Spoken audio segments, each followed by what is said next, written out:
Un cordial saludo, estimados aprendices. Mi nombre es Rubén Darío Cárdenas Espinosa y tengo el honor de compartir con ustedes esta tercera sesión en línea del curso de diseño de productos electrónicos con microcontroladores.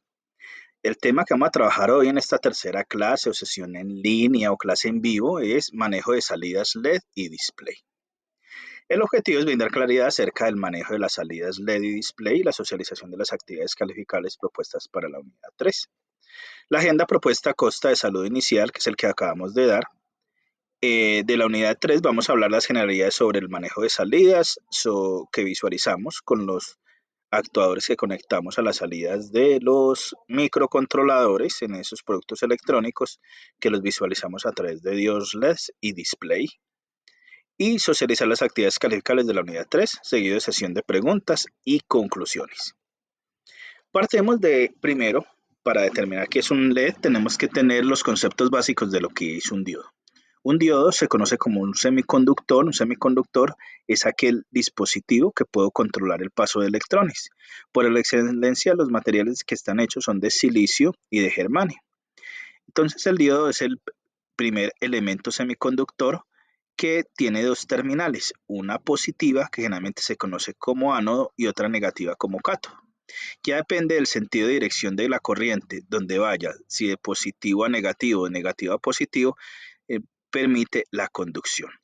La primera que estamos viendo es la polarización directa, cuando conduce como un cortocircuito, es decir, se conecta el positivo de la fuente al ánodo del diodo y el negativo de la fuente al cátodo del diodo.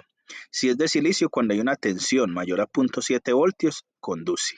Si es de germanio, sería de 0.3 voltios. Eso se conoce como polarización directa. La polarización inversa es cuando le conecto la fuente de energía en sentido contrario, es decir, el positivo lo conecto al cátodo y el negativo lo conecto al ánodo, entonces él se me comporta como un circuito abierto, es decir, no me conduce la energía. Hay otro tipo especial de diodos que se llama el diodo Zener, que tiene una utilidad que es regular la tensión. El símbolo del diodo Zener es diferente al diodo tradicional, que es el que vemos como el triangulito con la línea puesta en la punta del triángulo. Lo vemos que ahí tiene no una línea recta, sino que parece una especie de Z. Él tiene un comportamiento normalmente cuando se conecta en polarización inversa, o sea, al revés, se me comporta como un regulador de voltaje. Es decir, si yo tengo 50 voltios y mi diodo Zener es de 5 voltios, él va a asegurar que cuando tenga un voltaje superior a esos 5 voltios, me va a garantizar que por el lado del sol me van a salir esos 5 voltios. Por eso es un regulador. Generalmente se le conecta en serie una resistencia para que vaya el resto de la tensión ahí. Hay otro tipo de diodo que es el diodo LED. El diodo LED vemos el símbolo, el mismo triangulito, pero con dos flechitas que salen. Quiere decir que emite luz. El diodo LED, el LED viene del inglés, que es diodo emisor de luz, que trabaja como un diodo común, pero al aplicarse polarización directa, él enciende, emite luz. Cuando se aplica polarización inversa, no enciende.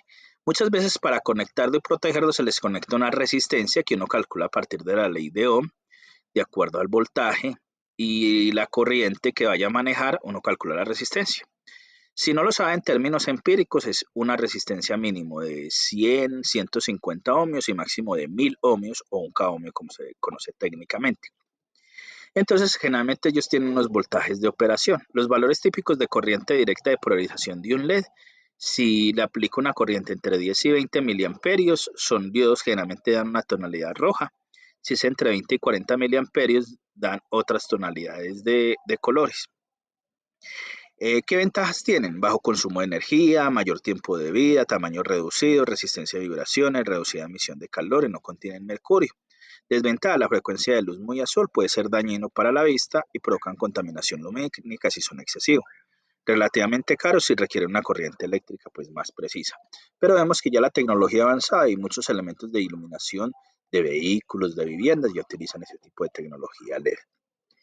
A partir de varios LED puedo construir lo que se llama el display o visualizador de 7 segmentos.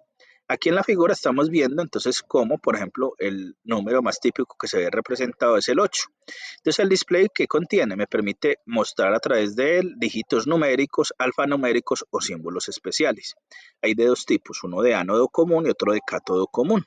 Y al interior tienen los diodos LED emisor de luz.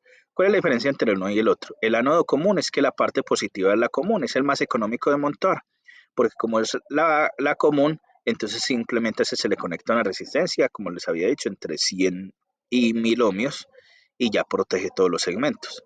Pero si utilizo el de cátodo común no se puede hacer lo mismo porque el común va directamente al negativo de la fuente y tocaría que conectar una resistencia por cada uno. Si yo fuera a hacer un montaje electrónico sin microcontrolador, tendría que tener en cuenta un decodificador. Hay unos que se llaman decodificador de SA 7 segmentos. Por ejemplo, el 7447 se utiliza para display de ánodo común, el 7448 los de cátodo común. Pero entonces aquí vemos, entonces de acuerdo a esos segmentos, tienen una representación. Para el caso, el que tenemos aquí, el primerito con puntillito en rojo, decimos que el segmento A es el de arriba, el B el del lado bajando, el C el otro que baja, el D el de la base de abajo, sigue el E, por último el F y el de la mitad el H. Pero en muchos textos van a encontrar que la numeración aparece es como la que aparece puntillita abajo. A, B, C, D, E, F y en lugar de decirle segmento G, segmento H le dicen segmento G. Para el caso de los cuestionarios y evaluaciones del curso, se va a tomar el segmento H en lugar del segmento G. Es como por términos del curso, más. Pero en realidad ya si tú fueras a montar, mirarías cuál equivale generalmente a un pin para darle las órdenes. Hay varias conexiones que puedo tener en un microcontrolador de display de 7 segmentos. Aquí vamos, por ejemplo, una conexión básica con un microcontrolador, por ejemplo, PIC, que tiene afuera un cristal. Ese cristal es el oscilador para que él funcione. Y eso le da la velocidad frecuencia del reloj. Hay unos que son de 1 MHz, 2 MHz, 27, ya depende de la velocidad de operaciones que tenga él. El decodificador y otros accesorios que salen ahí. Si yo no quiero utilizar decodificador, sino conectarlos directamente, tendría que tener una codificación display hexadecimal como tal, que sería este. Pero hay algo muy importante que debemos de tener en cuenta. Hay otros, por ejemplo, que ya tienen las funciones incorporadas, entonces no tengo que generar la rutina. Por ejemplo, si yo trabajo con los Arduinos, entonces ya tengo la función de display, simplemente debo cambiar entre paréntesis qué valor debo colocar para que me visualice. Hay otro tipo de display que se llaman display screen, que es un alfanumérico para escribir palabras en paneles similares a los de 7 segmentos. Pero a diferencia de los LED, ya pueden escribirse letras, palabras más generales, frases más completas. Los normales son de 14 o 16 segmentos LEDs, pero también hay de mallas de muchos LEDs llamadas matrices de LEDs, con el cual podemos hacer figuritas o muchos otros elementos de atención como los que estamos viendo ahí en las imágenes.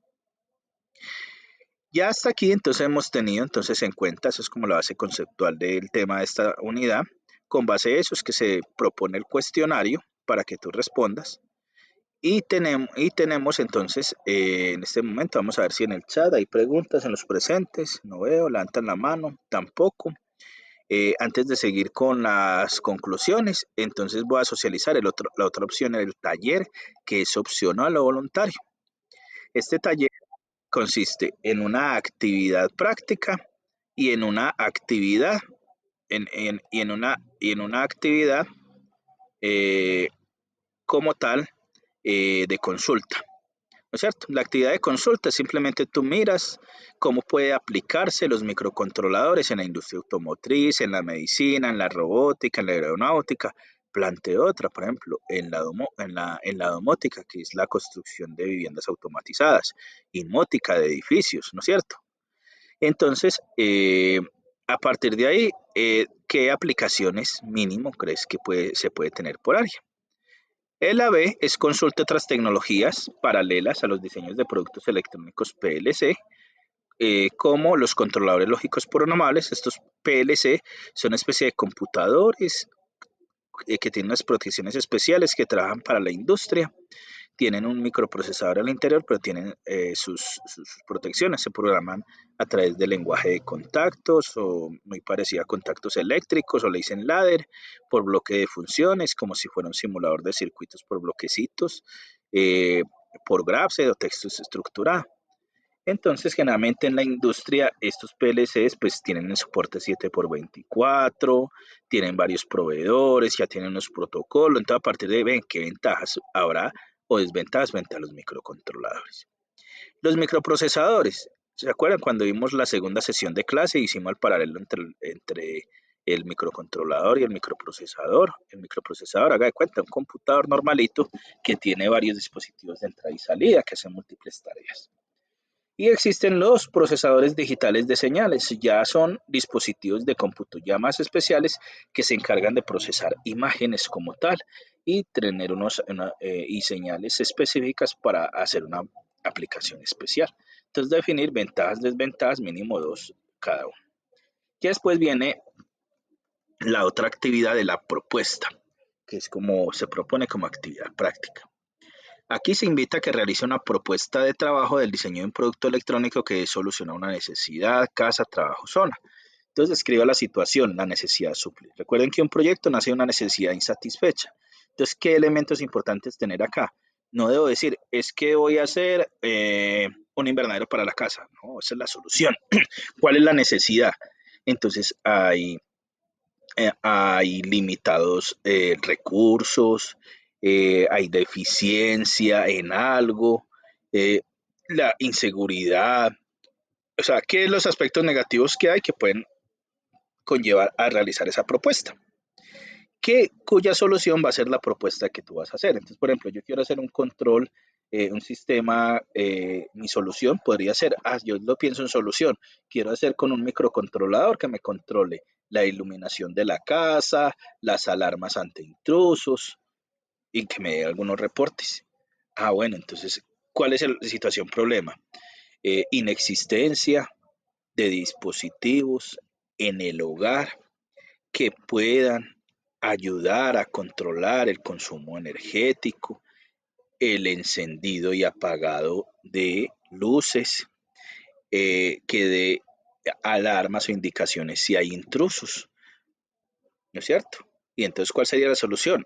Ese producto que tú vas a hacer. Así es que se debe plantear la situación. Ya viene especificaciones, describe las características generales del producto, funciones, materiales que estaría compuesto. Y aquí recordemos la clase número 1, cuando veíamos análisis funcional, análisis estructural, los elementos, conceptos claves que debo tener para tener ahí. Entonces, ¿qué debe tener? ¿Qué características deben tener? ¿Qué forma? ¿Qué funciones? ¿Qué materiales? Ya después el segundo, ya después de definir esos materiales generales, qué utilidad va a ser, cómo funciona, para qué sirve, qué apariencia, defina los componentes ya más técnicos, los sensores, el controlador y actuador. Entonces, sensores. Entonces yo voy a decir, necesito un sensor ultrasónico, ¿no es cierto? Un ultrasónico, funciona por radiofrecuencia. Entonces, para controlar el punto nivel de que si se está subiendo el nivel del río, del agua, o un sensor óptico infrarrojo de barrera.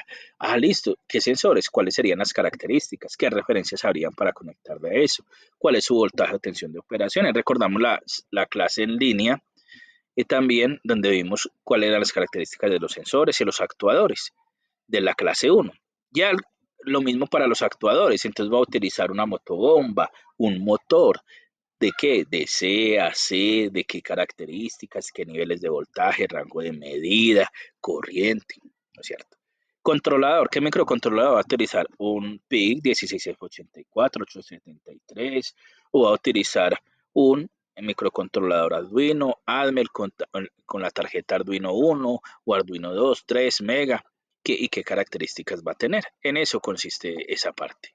Ya después elaborar un esquema o dibujo del producto electrónico especificando la estructura física y los dispositivos, la ubicación. Si recuerdan al final de la sesión anterior les mostré, en Tinkercad yo puedo buscar, no solamente encuentro hasta diseños de proyectos similares hechos para Arduino, sino también está la parte de 3D donde puedo visualizar algunas estructuras, como puede ser para hacer el sitio. Tú haces un esquema, un bosquejo, cómo quedaría ubicado físicamente, dónde estaría el microcontrolador, los dispositivos de entrada y salida. Y ya en la estructura de funcionamiento, entonces sacas el plano electrónico. El plano electrónico está el microcontrolador con los elementos que utilizarías. Peor de los casos, un diagrama de bloques. Ya después sigue por último elaborar una propuesta de reciclaje para manejar productos electrónicos en desuso, dañados, obsoletos o comunidad de barrio. Que les de pronto en la guía les recomiendo. Hay un artículo yo escribí, la invisibilidad de la basura electrónica y su impacto en el medio ambiente. Cómo a partir de ahí podemos mirar qué podemos hacer con esa basura electrónica. Por ejemplo, si yo me voy a enfocar esa basura electrónica, ¿qué puedo hacer? Esos recursos en lugar de botarlos, ya describo en qué consiste la propuesta, cuáles serían los propósitos y quiénes serían los participantes. Y esa sería la solución del taller 3. ¿Qué elementos tenemos claves acá?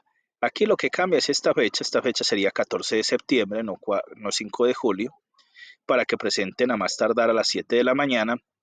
¿Qué opciones? Ojo, sondeo, entonces está el sondeo inicial, puedo presentar la evaluación del programa, pero el taller 3. Si hacen este taller 3, que hacen un elemento práctico y está aprobado, entonces con esos elementos ya tendría elementos para, y si participaste de sondeo inicial, sondeo de evaluación que indique que participaste en otras actividades de plataforma, te podrá por aprobar el curso y dejar las que tienen faltantes en D en A. La otra opción es elaborar un video con su nombre que ya cacharreado, yo he utilizado, cómo simulo, cuál es el programa, eh, la rutina. Pues aquí si quieres pues ves algunos ejemplos de rutinas que ya hay hechas o simplemente coges y lo utilizas. Puedes utilizarlo en Tinkercad, la simulación, haces un video de captura de pantalla como lo hiciste, cómo simula, cómo corre. Y esa sería la otra opción de plan de mejoramiento en reemplazo del taller 3 como opción para aquellos que estén atrasados y que no hayan perdido evaluaciones como tal. Recuerden que las evaluaciones las pueden repetir. Si han tenido entre 5 o más, entre 3 o 5 medallitas por participación, entrega activa, hay algunas calificaciones que se les ha cambiado. Volvemos a ver, sesión de preguntas, vamos a ver quiénes los que están conectados, por favor levanten la mano, escriban en el chat. Veo que todavía no han escrito nada, entonces como conclusión hemos agotado el orden del día propuesto, donde hablamos de del manejo de salidas LED y display, se socializaron las actividades calificables, se recordaron los incentivos de nivelación y de certificación para el curso, la propuesta de plan de mejora. Entonces con esto hemos terminado nuestra sesión, les agradezco la participación, entonces voy a parar la sesión y voy a